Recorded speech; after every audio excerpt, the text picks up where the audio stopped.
Media Sriwijaya. Viral sebuah video memperlihatkan seorang driver ojol mendapatkan perlakuan kasar dari penumpangnya. Kronologinya diduga bermula saat si ibu memesan taksi online. Kendati sudah dijelaskan oleh driver, namun ibu tersebut terlanjur tersulut emosi hingga berkata kasar. Bahkan si ibu terekam meludah ke arah driver saat keluar mobil. Panik dilaporkan ke pihak kepolisian oleh driver ojol tersebut. Ibu yang memaki hingga sempat meludahi driver ojol tersebut meminta maaf sambil memeluk driver itu sambil menangis. Si ibu terus menangis sambil memohon maaf, berharap laporan polisi dicabut.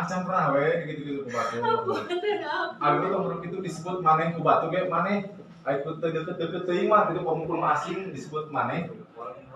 Itu enak pemukul enak itu. Misalkan ibu puntennya misalkan ieu mah abi jeung ieu untuk ka ibu ieu mah abi ka ieu terkenal misalkan abi nyebut maneh di hate mah. Nu maneh kecuali dia orang-orang terdekat kamu ini terkenal acan prepawasna. Abi da abi ayeuna teh di kan ngajalankeun pekerjaan sesuai nya penginten aya kendala telat mah penginten ada eta mah situasi di jalan kan teranggu sareng deui kan di dadaha kan terangnya lira upami bubaran hari Minggu pada 11 kumaha coba cari dulu kan otomatis di titik awal lagi ka titik awal heula Bu ya